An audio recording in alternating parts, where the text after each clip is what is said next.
the way we typically do this, I've got the cards that those of you who were in our 3:30 discussion about the book and filled out, we've got those questions. What we also do is, if you have a question for us, we'll have people form up in a line at the microphone here going back, and then what we'll do is we'll kind of we'll answer a question from the cards, and then we'll take a question from that one of you have. So basically we spend this whole panel answering your questions. So you can answer anything and everything about My Little Pony. You want to ask the question on the meaning of life, that's okay. Ponies, 54.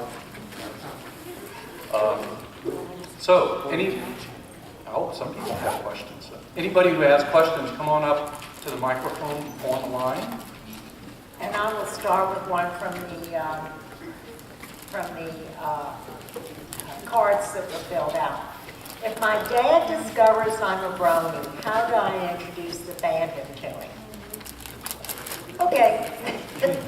Assuming your dad is not that open-minded, I would take him to the Brony Study website and the results, and introduce him to who's doing this study and the results of it, and then I would ask him to watch an episode with me. Because I think that when people see, as we talked about earlier this afternoon, when people see the episode, people see an episode in the exposure study, they weren't as negative toward it as they were before. They see that, it's cute little ponies, but it's also ponies with a message.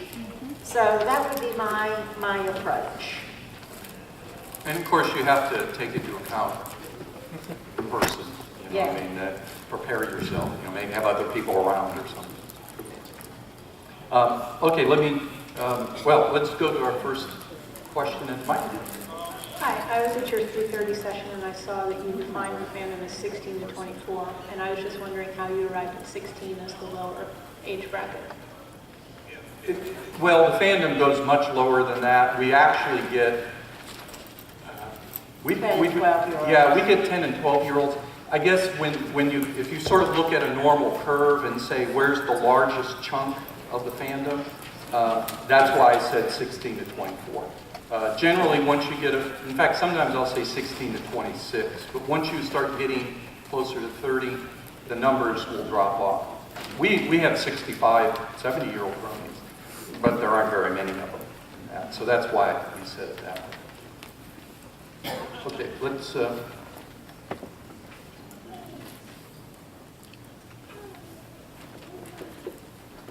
How do I stop worrying about people losing interest in the fandom that I like? People are always going to lose interest in this. They get older, they get more things in their lives, careers, marriage, family, things of that nature. And they're going to lose interest in this. And that's something you just need to face up to.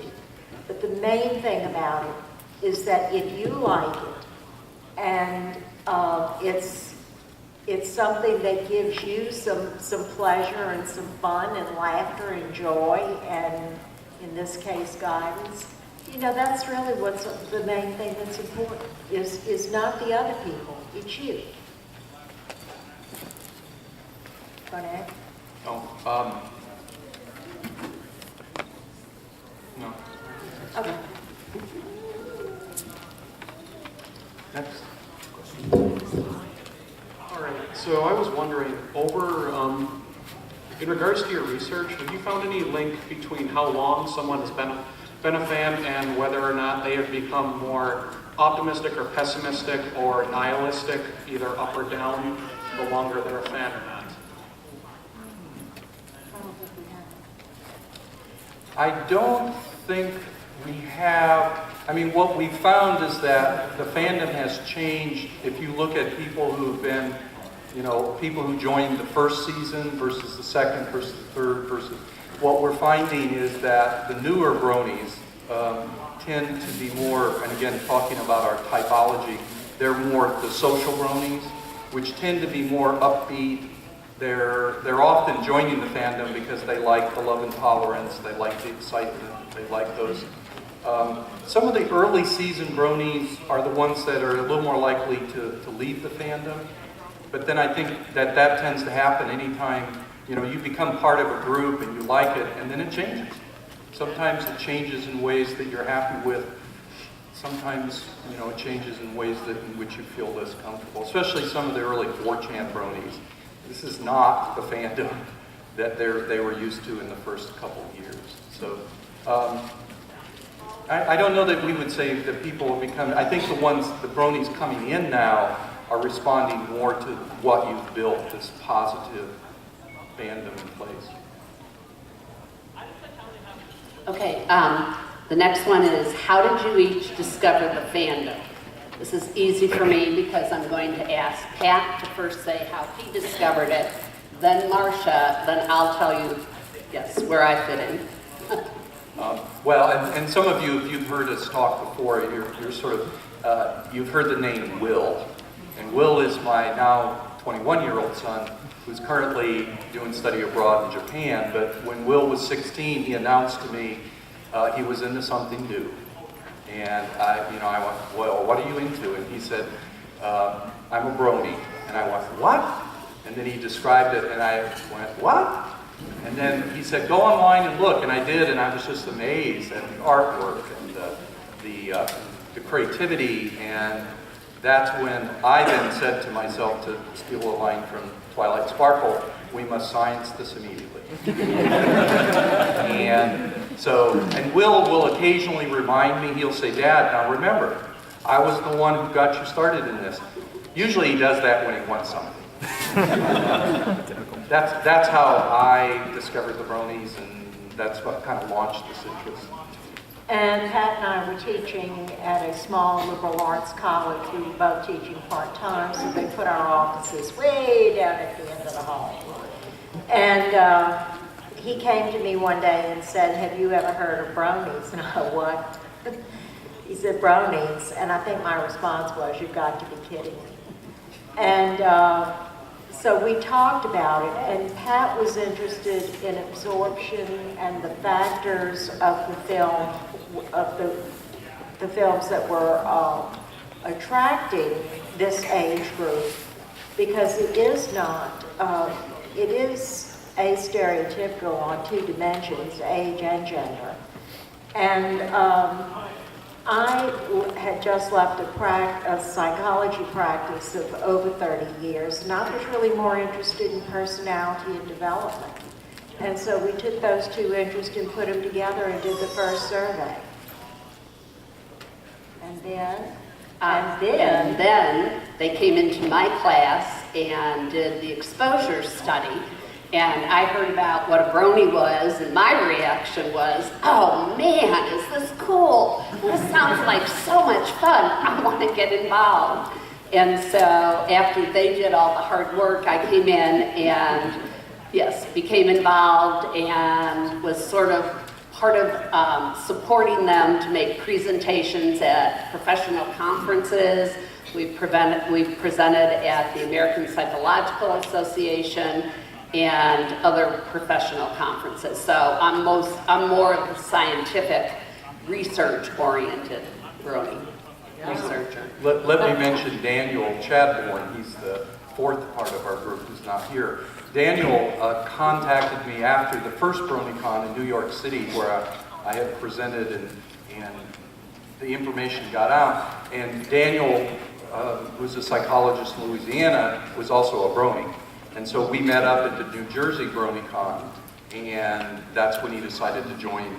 And so he's been very helpful in designing surveys, but also he's been another source of student subjects. So he's got his subjects from Louisiana and that. So that's kind of, and I'm not sure exactly how Daniel discovered, but he was already a brony when he joined our team. yeah, he emailed us.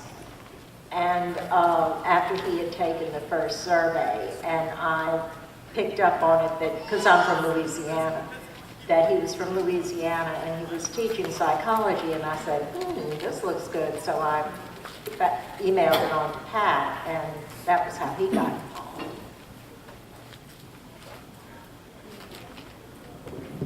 Yeah, does it go up?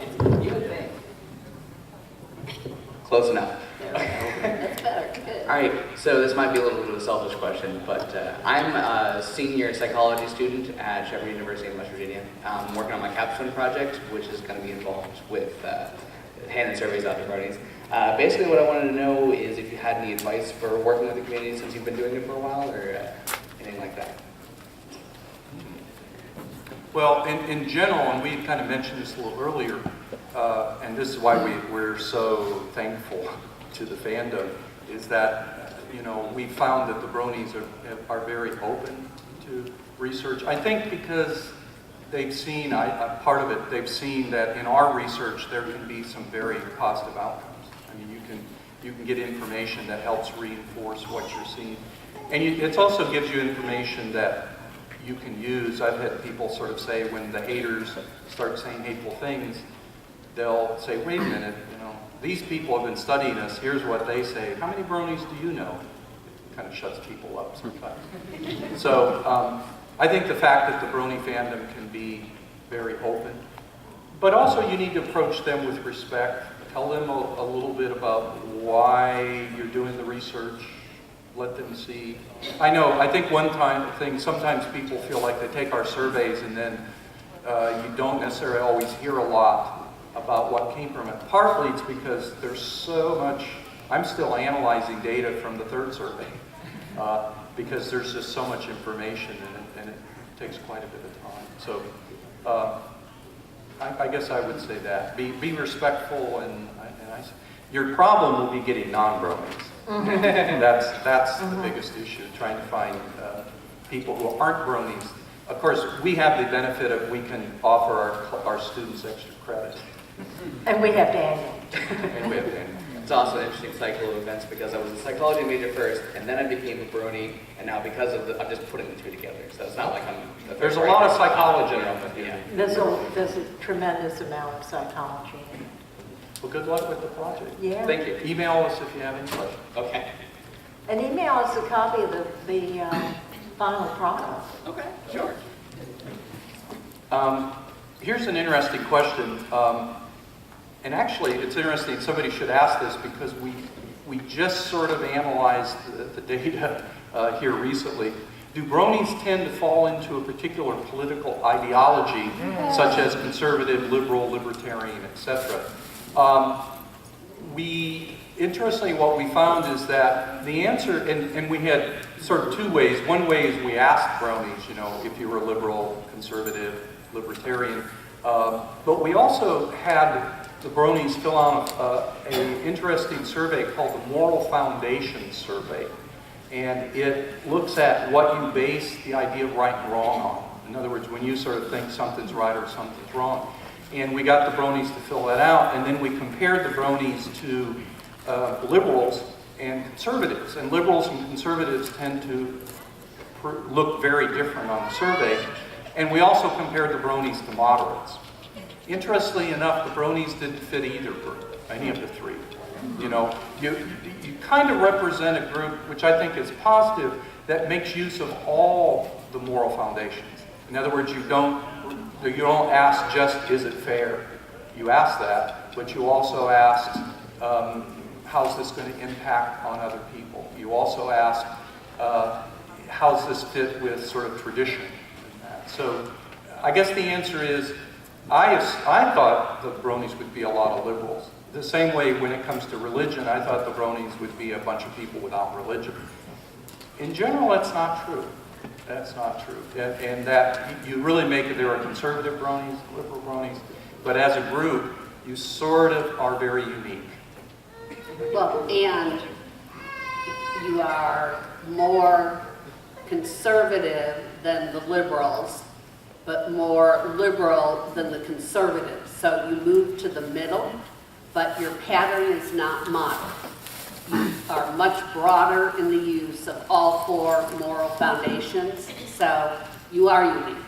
But it's interesting because you're near the middle, but you're not like moderates. Moderates use 1 or 2 foundations, and you as bronies use them all.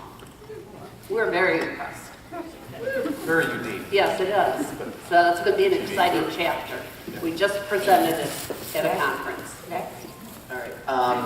Well, I know I've spoken, especially with you, Dr. Edwards, at past cons and such. It's funny because I'm also a social scientist in training, I guess you can say. I'm about to graduate with my degree in sociology. And I actually spent the last semester doing a qualitative research project on a local area Brony group that I'm a part of. And they're pretty much all staring at me right now.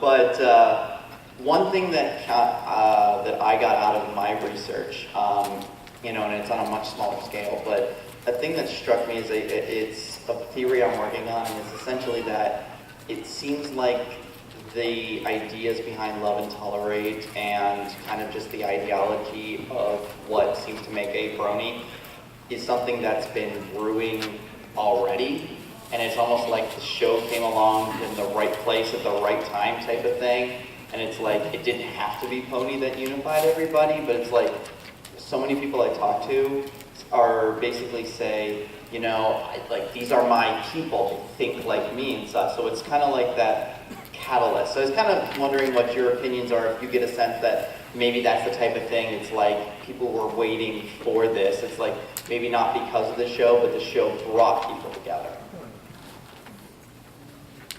It's an interesting theory. Yeah. It certainly is an interesting theory, but I think that could be said about many things. You see certain churches pop up in different areas that are a little bit different from the others in that area, and they get a good congregation going. It seems like people were waiting for something else. I think that, personal opinion, that generally this country is ripe for waiting for something else in leadership. Take a look who's running. And both sides of the fence, folks. But I think that there's I think that this does occur, but it occurs in many spheres. It doesn't just occur with the brains. I also think it may be tied a little bit to the millennials. I think you as a generation. One thing we're finding, and some people would say the bronies, they're unchurched, and what we're finding is the bronies don't necessarily go to church less than others, but I think that this sort of need for guidance, that yours is a generation, every generation looks for answers and guidance. The Chinese also believe in synchronicity. Nothing just happens by chance. And so I tend to think the ponies came along at the time they needed to come along, and that it's a message that's reverberated with a lot of people. I also think that with the issue of the guidance, that you have to take human development into consideration, and the age of the bronies is the age in which people begin questioning what they have been taught in the past. And they question this until they find a point where they are satisfied with the answers. Unfortunately, some people never reach that point. But I think that is also something which has helped the bronies to develop into a fandom. Thank you. And I love your pictures from Japan, by the way. Oh, what? These pictures from Japan. Oh, okay. I have a lot of bronies who are my Facebook friends, which I have to tell you a quick little comment, how every so often Facebook will post over the last 6 months, your 4 most popular posts, people, and it did that to me about a month ago, and my 4 posts, 2 were kittens and 2 were ponies. And so I told a friend, you can't go wrong posting kittens or ponies. Well, I don't have puppies maybe, but I have more of a kitten. Here's a question that we chafe at a little bit. Not the question, but what the person's talking about. And we really hope that our book for social scientists may start to kind of open their eyes. But the question is, how should I deal with a professional counselor, doctor, psychiatrist that has put me into the autistic box after talking with them about being a brony? And here we're dealing with the stereotype some people have, that the bronies are a bunch of autistic, Asperger's individuals. And there are individuals in the bronies who carry those diagnoses. In fact, one of the nice things about the fandom is it is a safe place for people who carry these diagnoses. But to us, what's problematic about this is that pigeonholing. This is the stereotyping. And Marcia and I are clinical psychologists and therapists, and it really pisses me off when therapists do this. Because again, it comes back to this model that I mentioned earlier. You need to label things as deviant based upon, are they dysfunctional? So if I drink a beer a night, that's not a problem. If I drink a 12-pack a night, I'm in trouble. You know, if you collect plushies, a few, that's okay. If you spend your paycheck and Can't pay the rent? Can't pay the rent because you're buying plushies, that's deviant. And so we're arguing in the book that we need to move to a model in which deviance is based upon, is the behavior functional? So liking ponies is not dysfunctional for most people. And so this is frustrating when we get therapists who pigeonhole. Well, there's something else. You can go online to the characteristics of autism. They're online all over the place. And take a look at them and take an honest look at yourself. And if you sincerely do not feel that this applies to you, go find a new therapist. I mean, there is nothing wrong with changing therapists. If you do not fit with that therapist, I practiced for over 30 years, and I can tell you that there were some people that we just didn't gel. And there were some people, and thank gosh it was most people, that it was a good fit.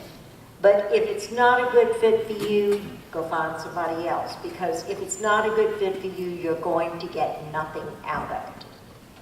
Also, you can send them to bronystudy.com. Yeah. And let them see what we found. And if they're going to be good scientists, they'll look at the data and say, I need to reevaluate this. And the other thing is that we have gotten emails from therapists that someone's come into their office and said, I'm a brony, and they've gone to look at bronystudy.com and have emailed us and said, thank you for doing the research. Now I know how to deal with this issue.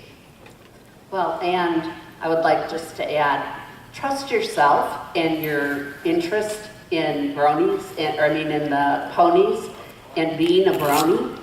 If somebody labels you a certain way because of that, all those other things are true, but, don't not become a brony because of that. I mean, trust your interest.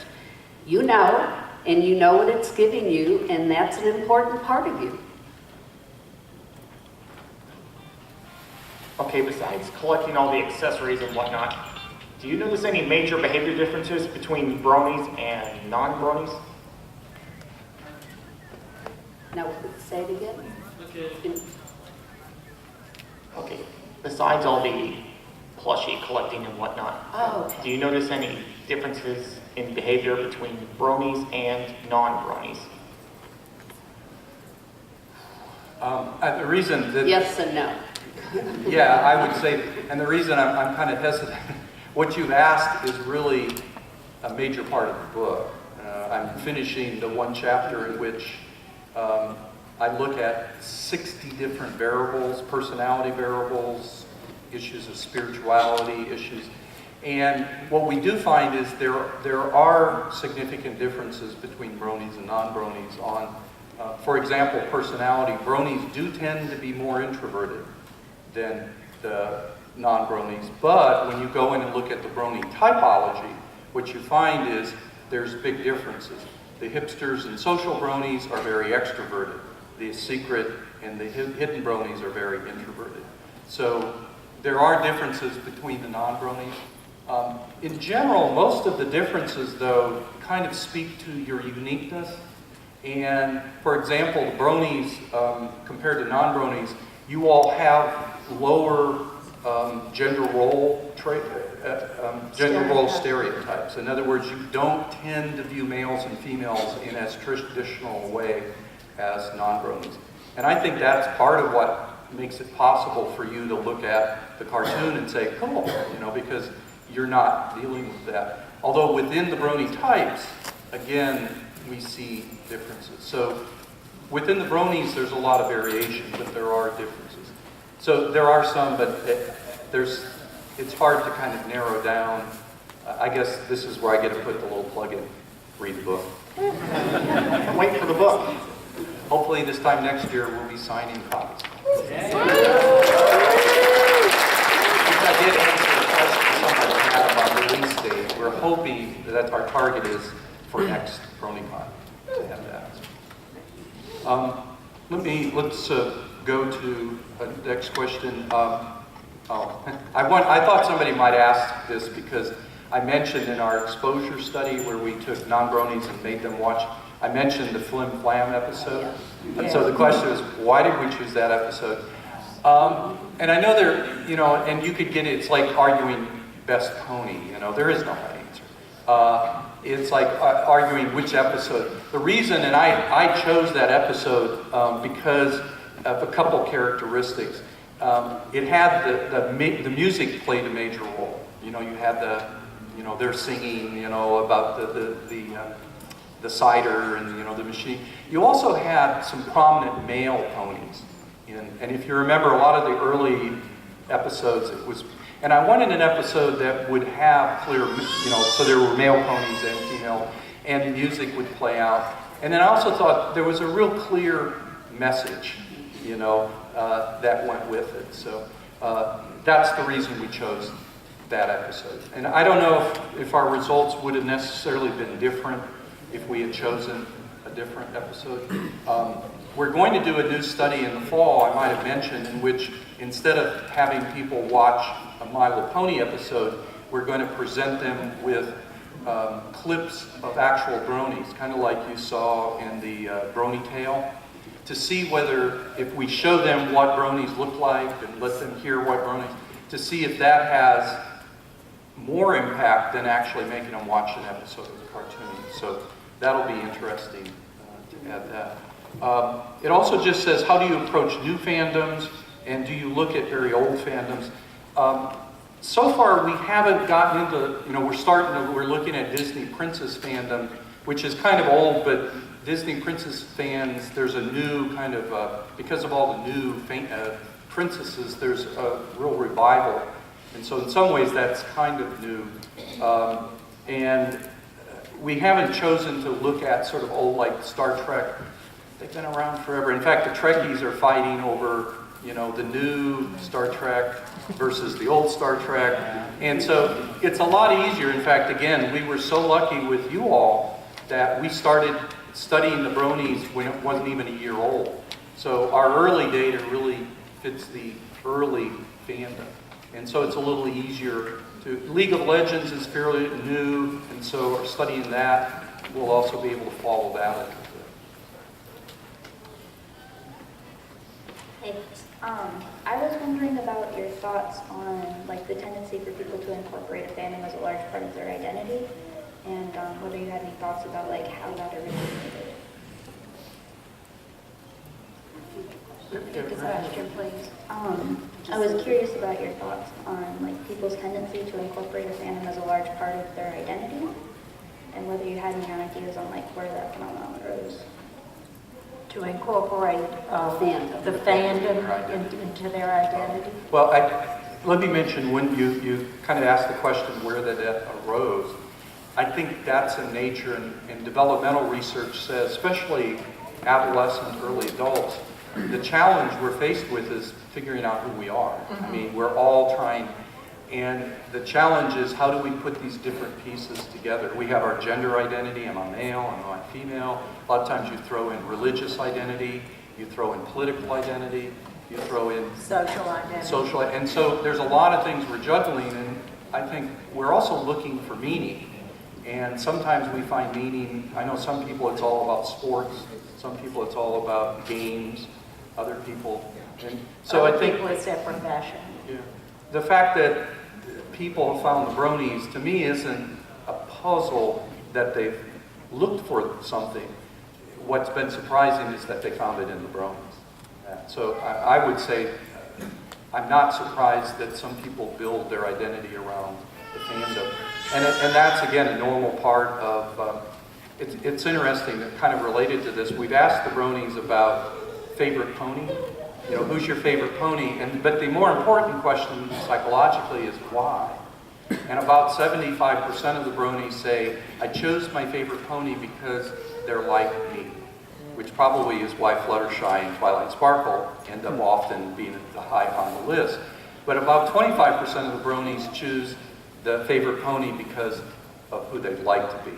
And then what do you find? Rainbow Dash and Pinkie Pie.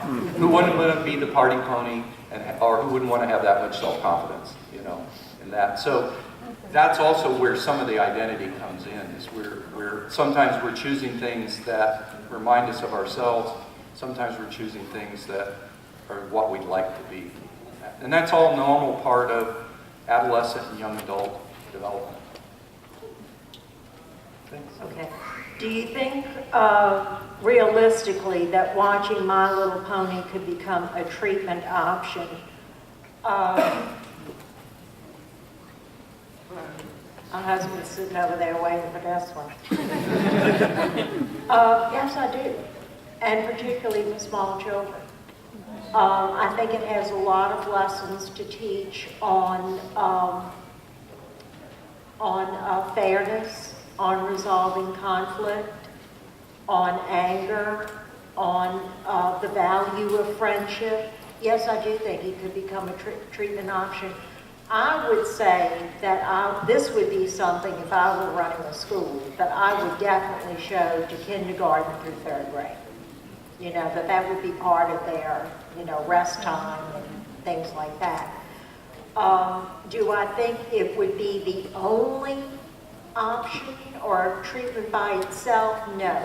I think that you would have to get in there with someone and discuss the episodes and why they are, what the meaning is behind the episodes, how problems were resolved. I don't think it could be by itself. Is there a correlation between typology to number of episodes the fan is behind on? We haven't looked at that. No.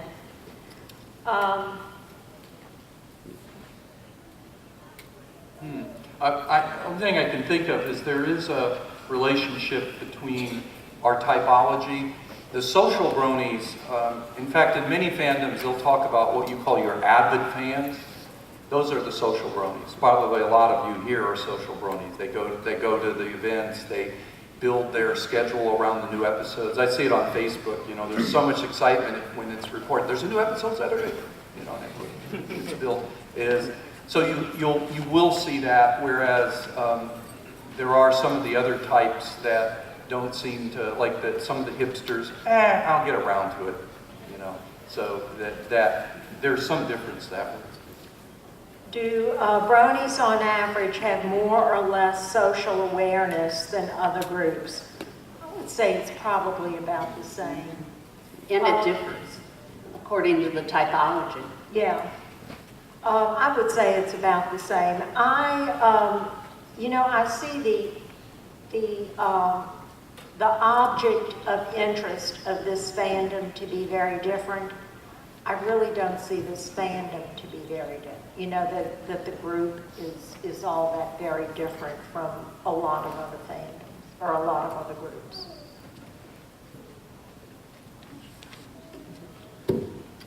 Okay, so this is a little bit awkward since you just answered my question, but That's okay, we're used to that. I just wanted to ask if you could elaborate on the effect size of being able to treat someone with I suppose, ponies.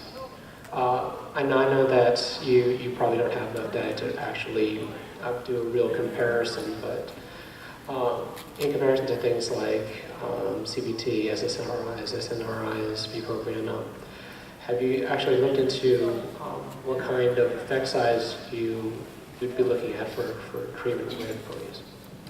We haven't looked at effect size at all. One of the things that when we did the Fandom Change My Life survey, we asked the Bronies to email their stories about how the fandom changed their lives.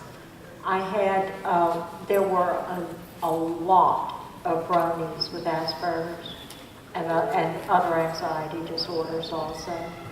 And one of the things that they consistently said was that it helped them to recognize their need for other people in their lives and help them to deal more effectively with social relationships. Now, have we studied effect size? We don't have the group for that. And in general, we've looked at how it's changed their lives, but not in a deeply therapy way. Although we have, my wife was sitting in an airport and a woman sat next to her and they started chatting, and somehow or another the issue came up with Bronies, and the woman ends up sort of smiling and said she worked at a facility up in Connecticut that dealt with emotionally disturbed teenagers, and she said they actually did in-services on how to use My Little Pony to work with their populations. So I thought that so I know there are groups out there making use of this, but our scope has been to look at the fandom in a kind of a more general, larger way. Thank you. Have any of you seen the Moment with Dr. Wolf videos? I'm not sure what. A Moment with Dr. Wolf. I'm not. That's a video? He's a analyst. He's a fandom proclaimed sort of Brony psychologist Oh. type guy. Does he have a degree? No. Oh. Well, we're not going to fool with that.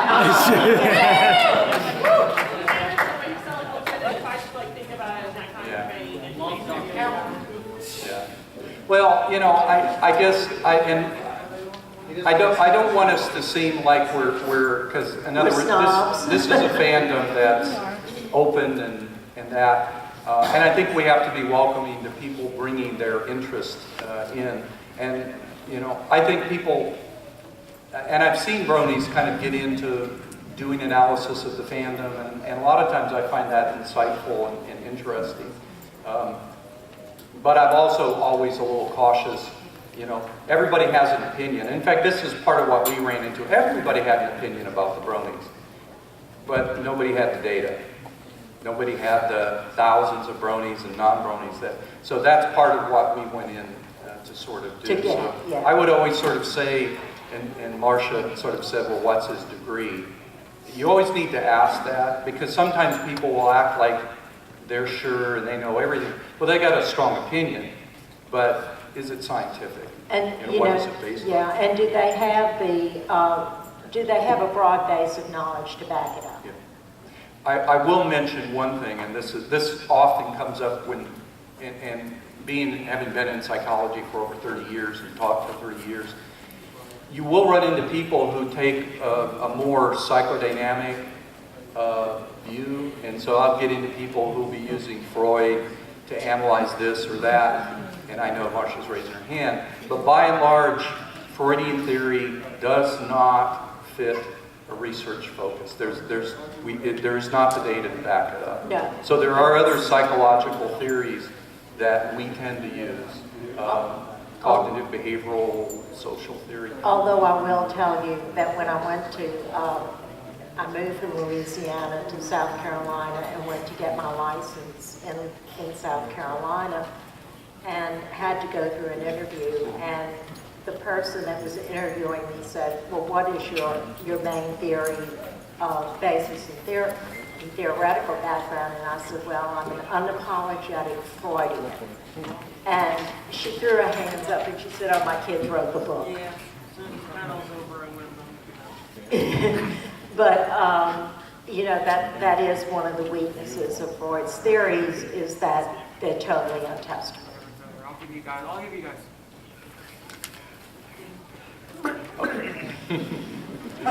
So within the field, there's a lot of discussion about it. I love Jungian typologies. They're fun to talk about, but there's no No data. data support.